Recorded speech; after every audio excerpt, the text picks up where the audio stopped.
Sagittarius, this is your February 2016 reading. It has an extended love and partnership reading, which we will start with, followed by your general forecast.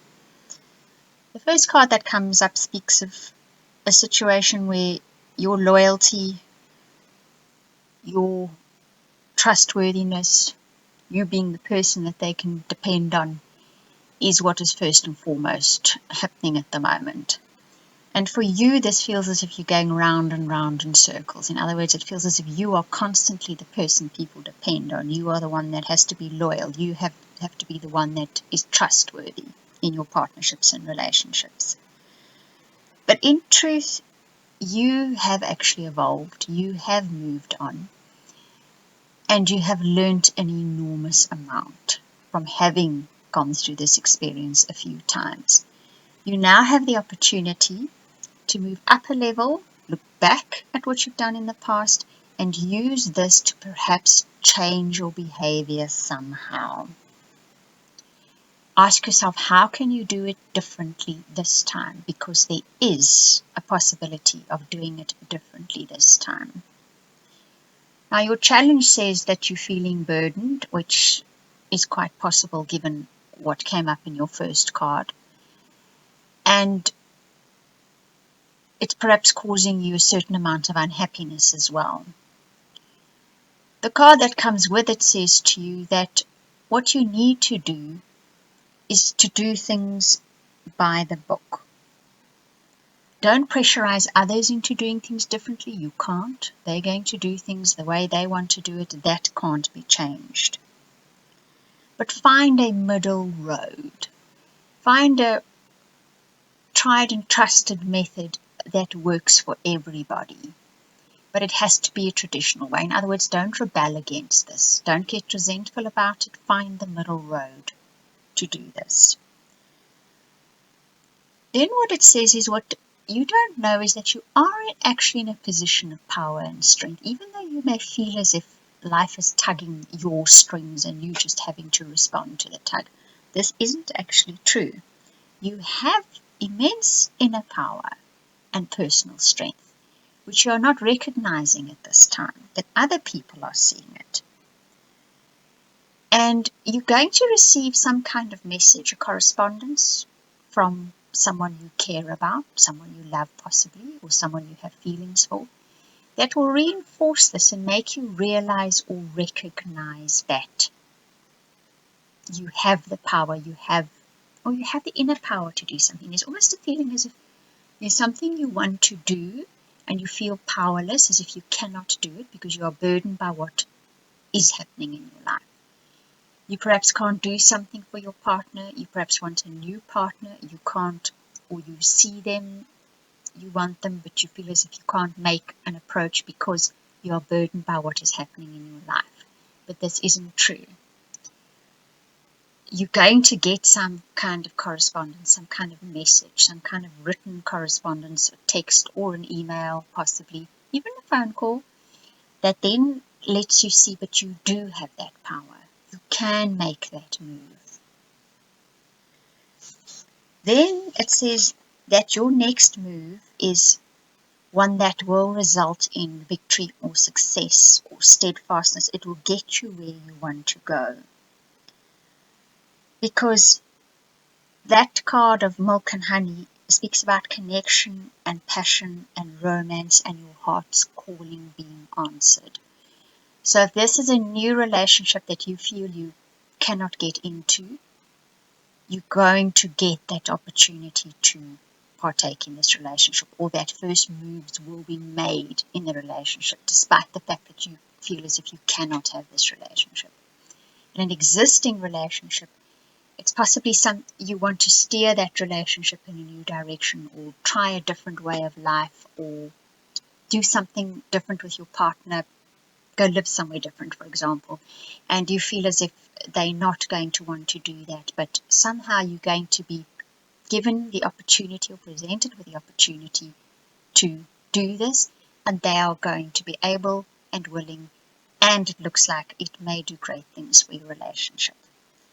Because your final outcome says you're going to have adventure, excitement, new experience, and your horizons will be broadened. and that there's unfinished business associated here. I found that card very interesting.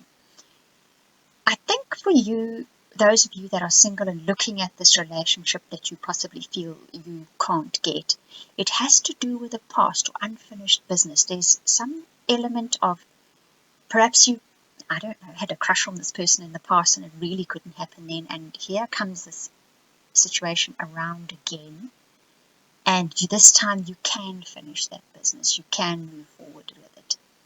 Perhaps in an existing relationship or partnership, this has to do with maybe having tried in the past to do whatever this is and it really didn't work, but this time you've been given the opportunity to do this in your relationship. So that's a nice outcome, definitely a nice outcome to partnerships and relationships. Now watch your general reading, because this definitely follows on. There's definitely a thread, a good, hard, tight thread running through here, should I say, through to your general forecast reading. And there's an element of the past few readings in here too. Okay, now the first two cards that come up in your general, it's actually three. I meant to pull 2 and 3 came up, so we will read all three. And it says that it's maybe time to push those horizons. Okay, and that showed up at the end now of your love and partnership reading. It's time to shift those boundaries somewhat and explore new territories. Okay, and it says that communication with your loved ones, with your partners, with the people you're involved with, will bring resolution. You will reach an agreement.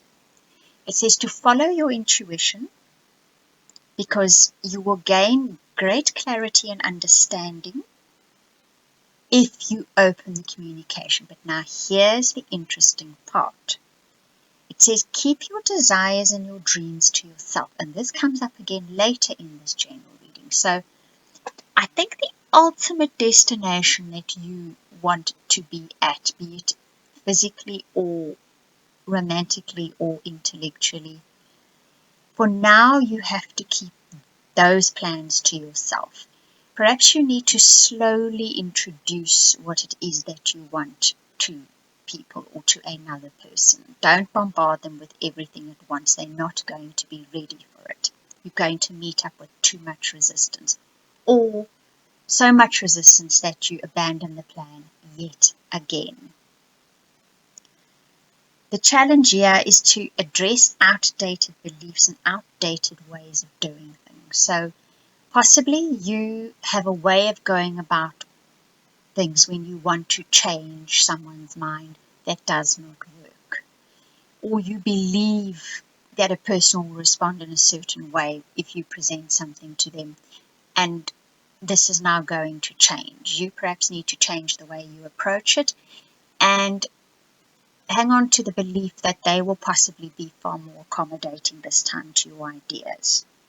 Because the next card says things may move quickly forward, far more quickly than you anticipated, but not to be reckless. So this is probably keeping that last card to your chest, not frightening people with whatever this grand plan of yours is just yet.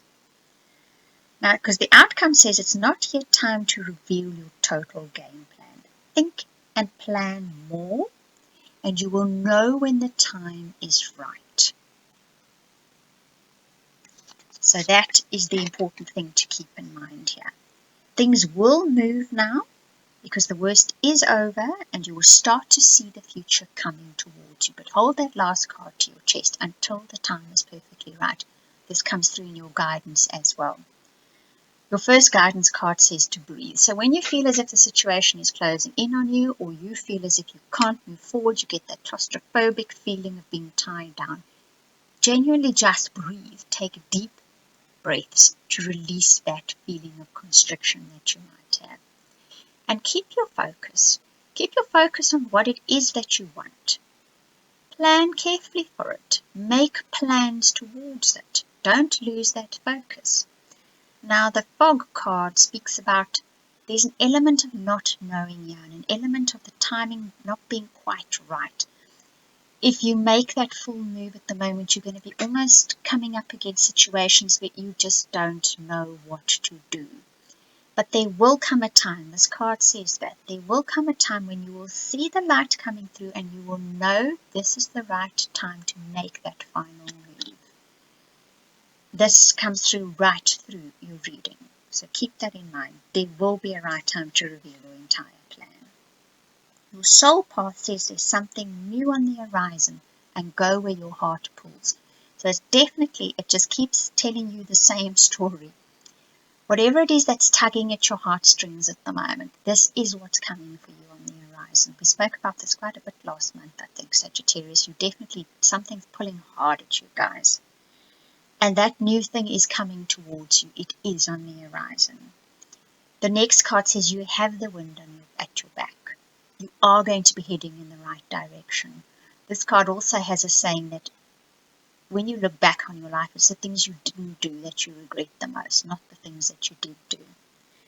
Then it says to be careful of illusion. And this can be the illusion of you delude yourself into thinking, right, I can just release this plan right now and everybody will just have to do what I want them to do. Well, don't delude yourself like that. The other side of the delusion coin is people might tell you, oh, this won't work, it's not good for you. They will try to delude you into doing what they want you to do. Don't let them do that. Look at a thing clearly. Think about it, plan carefully. Okay, Sagittarius, so that is your February 2016 reading. I hope you enjoyed it. Thank you for watching and listening.